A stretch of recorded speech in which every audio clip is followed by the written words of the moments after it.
Eu sou Mário Persona e essas são as respostas que eu dei aos que me perguntaram sobre a Bíblia. Vamos então continuar nossa leitura na carta de Paulo aos Colossenses, capítulo 3, versículo 18. Vós, mulheres, estáis sujeitas a vossos próprios maridos, como convém no Senhor. E vós, maridos, amai a vossas mulheres, e não vos irriteis contra elas.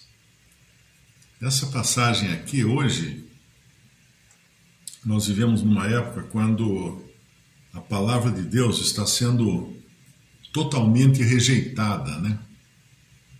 De repente você falar isso, mulheres estejais sujeitas a vossos maridos, vai gerar uma vaia das feministas, porque muita gente não aceita mais essa ordem que Deus colocou. A mulher foi criada a partir do homem, não o contrário. Ela foi tirada do homem, a mulher. O Senhor tirou uma costela de Adão, e é interessante que outro dia eu estava lendo um artigo.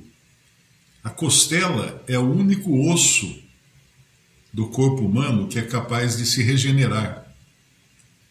Então, se tirar uma costela e deixar o engate dela, a raiz dela, ela cresce de novo. Eu sempre tinha essa dúvida, né? Eu pensava assim, bom, então se Deus tirou uma costela de Adão para formar a mulher, Adão ficou com uma costela a menos, então todos os homens deveriam ter uma costela a menos.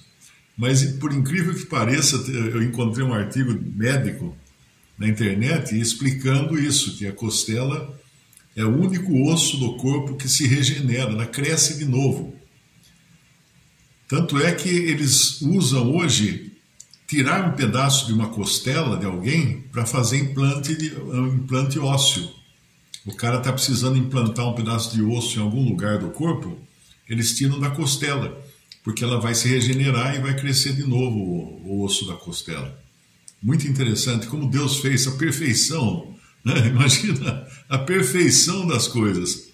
Então a mulher foi sim tirada de uma costela, foi criada a partir da costela de Adão, e aqui a ordem é essa: vós mulheres estáis sujeitas.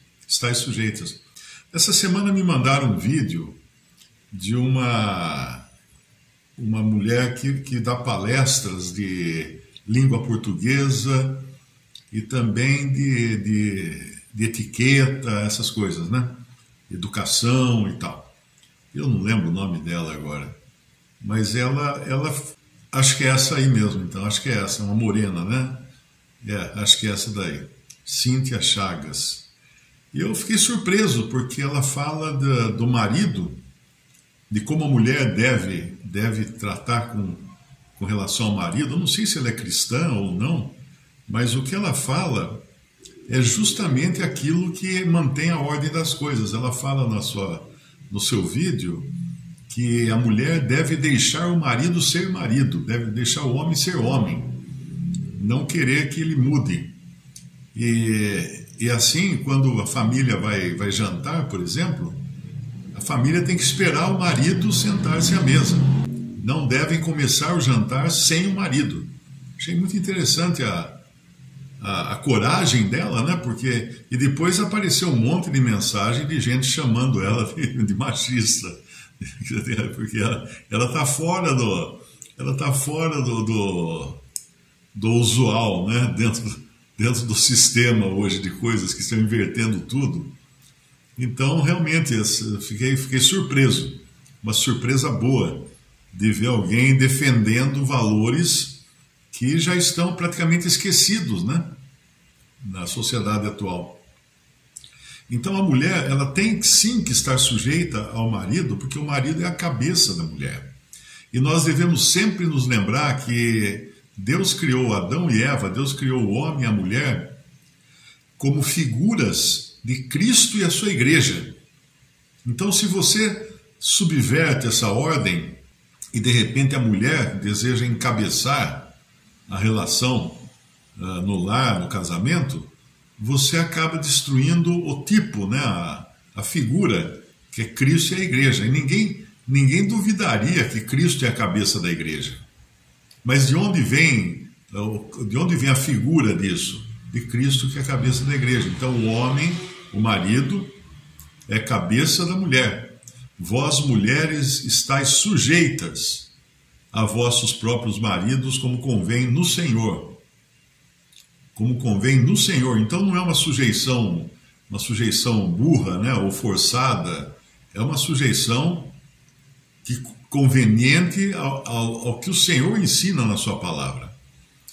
E depois ele vai falar a parte mais difícil. A parte da mulher é a mais fácil. Ficar sujeita ao marido, isso é mais fácil, né? Aí a parte do marido. Vós, maridos, no versículo 19, amai as vossas mulheres. Amai as vossas mulheres. Tem uma outra passagem, lá em Efésios capítulo 5, nós encontramos um pouco mais disso, no versículo, Efésios 5, versículo 22.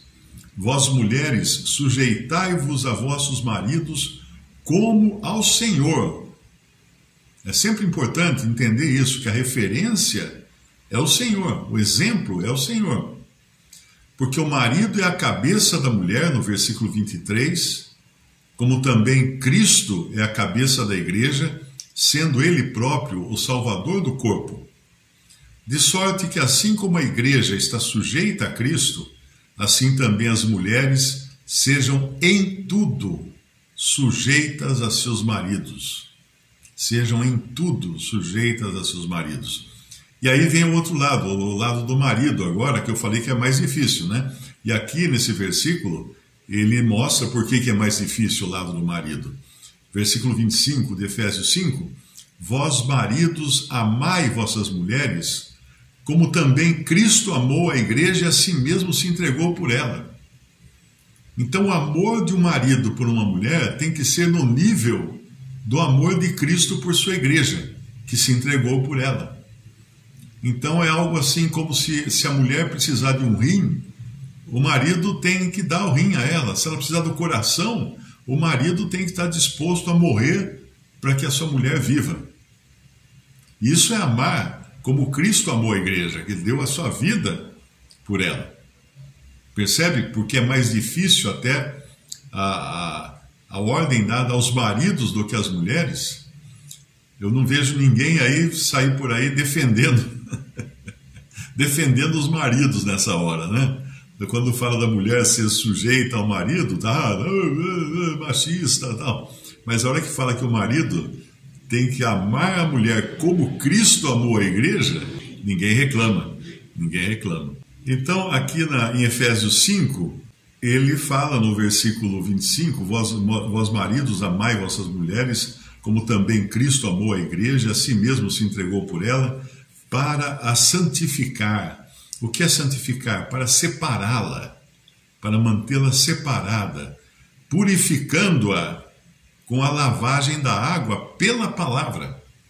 Esse versículo aqui, então, esclarece muita coisa. Esclarece, por exemplo, o erro que normalmente é ensinado a respeito de João, do Evangelho de João, quando fala, necessário vos é nascer de novo, não importa nascer de novo. Quando Nicodemos está conversando com o Senhor Jesus, o Senhor fala que aquele que não nascer da água e do Espírito não verá, não entrará no reino de Deus. E muitas religiões ensinam errado, dizendo ali que aquilo ali é o batismo. Não é o batismo. Nascer da água e do Espírito é nascer da palavra, porque é a palavra que regenera, a palavra que lava. E essa é a palavra de Deus que coloca vida numa alma, para que ela possa sentir o peso dos seus pecados e aí então crer em Jesus. Então, versículo 26, para santificar, purificando-a com a lavagem da água pela palavra. E no versículo 27 de Efésios 5, para a apresentar a si mesmo igreja gloriosa, sem mácula nem ruga, nem coisa semelhante, mas santa e irrepreensível. Assim devem os maridos amar suas próprias mulheres, como a seus próprios corpos. Quem ama sua mulher, ama-se a si mesmo, porque ninguém odiou a sua própria carne, antes a alimenta e sustenta, como também o Senhor a igreja, porque somos membros do seu corpo, da sua carne e dos seus ossos. E aí ele continua dando aquela ordem que o Senhor ensinou a respeito do casamento, né? No versículo 31, por isso deixará o homem seu pai e sua mãe, e se unirá à sua mulher, e serão dois numa carne. Grande é este mistério, digo, porém, a respeito de Cristo e da igreja. Eu conheci uma vez um casal, era um pastor e uma pastora, e eles ensinavam a filha se casou com o irmão, e eles ensinavam a filha não tinha que se submeter ao marido. Olha só, pastor e pastora evangélicos de igreja pentecostal, né? Não precisava, porque esse versículo aqui fala que deixará o homem seu pai e sua mãe, e não a mulher. Então a desculpa da mãe da moça era que ela deveria continuar sujeita a seus pais, porque a Bíblia não disse deixará a mulher seu pai e sua mãe, diz que é só para deixar o homem seu pai e sua mãe. Olha onde chega, né? O absurdo das interpretações para justamente desviar todo o sentido da palavra de Deus. Essa semana me mandaram mais uma também. O rapaz falou que aquele versículo de Colossenses, em Colossenses 3, quando fala, Colossenses 2, quando fala no versículo 16, portanto ninguém vos julgue pelo comer ou pelo beber, ou por causa dos dias de festa, ou da lua nova, ou dos sábados. A pessoa alegou, ele é adventista, né? Ele é adventista do sétimo dia, e ele alegou que esse versículo 16 não foi dito para os colossenses, foi dito para incrédulos, judeus, que estariam lá em Colosso. Então transtornou completamente, porque o versículo era justamente para negar, né, a guarda do sábado, a guarda dos dias de festa judaica, a respeito de evitar comer carne de porco, etc. E a pessoa dizendo que não, esse versículo não faz parte do contexto, isso aqui não é do contexto, não é para o cristão isso aqui. Então as pessoas pegam a palavra de Deus e acabam sapateando em cima delas. Tem um outro discutiu comigo a respeito do véu, né? Porque ele disse que quando Paulo termina lá em 1 Coríntios capítulo 11, quando fala da mulher, e fala do homem, que o homem deve descobrir a cabeça quando ora ou profetiza, e a mulher deve cobrir a cabeça quando ora ou profetiza. E aí ele conta aquela história que é ensinada nas escolas de teologia, né? Que lá em Corinto tinha muita prostituta. Eu não sei que Bíblia que esses caras leem, porque a minha não tem isso na minha. Que lá tinha muita prostituta, então as prostitutas rapavam a cabeça, então quando elas iam na reunião, elas tinham que cobrir a cabeça. Mas isso era só para as prostitutas que frequentavam as reuniões lá em Corinto, né? Eu não sei de onde tiraram isso, mas daí ele pega isso aí, e depois ele falar que isso era um costume daquelas prostitutas que frequentavam a igreja em Corinto, ele chega àquela passagem em que, no versículo 16 de 1 Coríntios 11, diz assim, mas se alguém quiser ser contemplado... Bom, primeiro o versículo 15, né? O versículo 15, mas ter a mulher cabelo crescido lhe é honroso, porque o cabelo lhe foi dado em lugar de véu. E aqui então ele diz que não precisa também cobrir a cabeça, porque o cabelo já cobre. Olha os argumentos, né? Os argumentos são tão furados que não é uma peneira. Se o cabelo já cobre, então o homem teria que rapar a cabeça para poder orar ou profetizar. Não é verdade? Porque o homem tem cabelo também, né? Então esse cabelo não é o cabelo que cobre. Isso aqui, a natureza, Deus deu às mulheres cabelo mais comprido, mais volumoso, para ensinar isso daí. A natureza já ensina isso. Então, não é questão do cabelo substituir o véu. Não é isso que ele está falando aqui. E aí ele continua no versículo 16, 1 Coríntios 11, 16, com outro argumento totalmente furado também. Mas se alguém quiser ser contencioso, nós não temos tal costume, nem as igrejas de Deus. Está vendo aí, ó? Paulo está falando que eles não tinham o costume de cobrir a cabeça. Não é o costume de cobrir a cabeça. Porque os que chamaram de costume foram os que deturparam os versículos anteriores, dizendo que aquilo era um costume. Mas se fosse um costume, onde entram os anjos na história? Porque a passagem toda, né, o contexto diz que a mulher deve cobrir a cabeça por causa dos anjos. E o costume dos anjos, como era 2000 anos atrás, é diferente do costume de hoje. Os anjos agora usam Nike, os anjos agora se vestem de maneira diferente. Não é costume. É que no momento em que você chama de costume o cobrir a cabeça, aí você chega à conclusão errada de que esse costume que ele está falando aqui, se alguém quiser ser contencioso, nós não temos tal costume. Nem as igrejas de Deus, mas ele não está falando do costume de cobrir a cabeça, ele está falando do costume de ser contencioso. É isso que ele está dizendo aqui.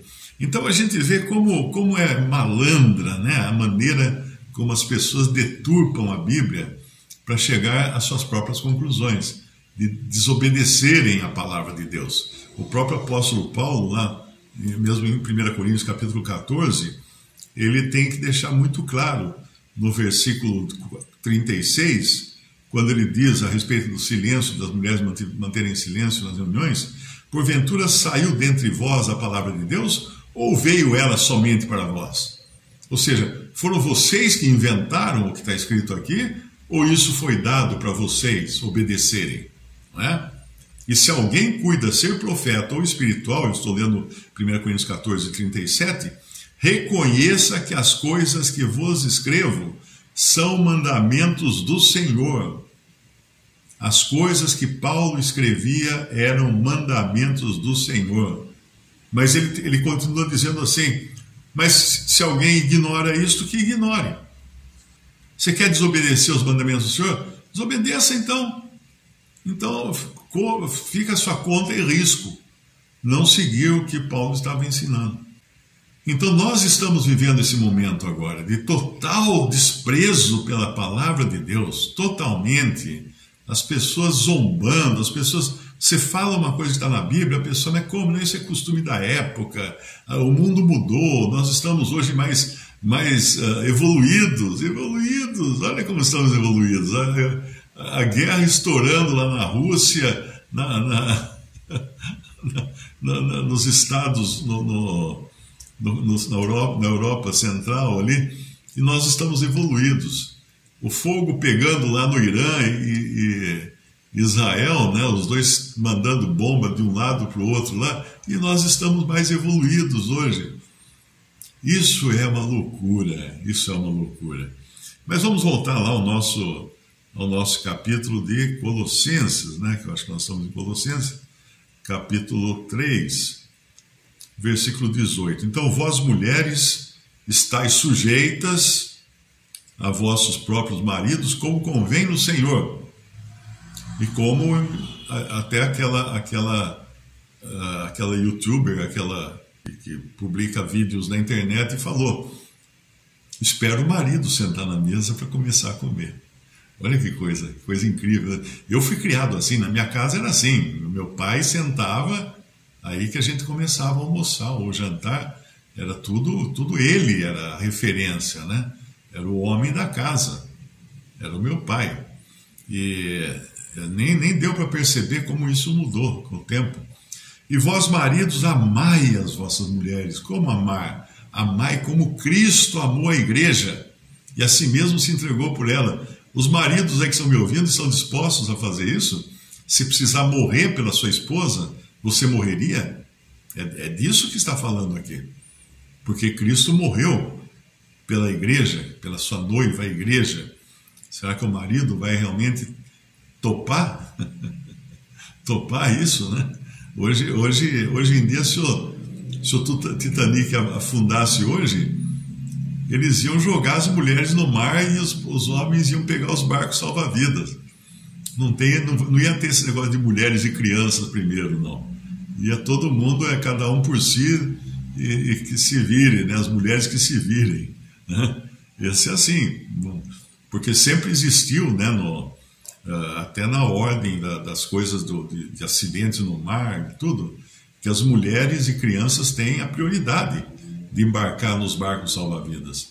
Mas hoje eu não sei se vão conseguir fazer isso, não. As mulheres vão correr, os homens vão correr lá e chutar para fora as mulheres, chutar as mulheres para fora do bote. Infelizmente, está assim hoje.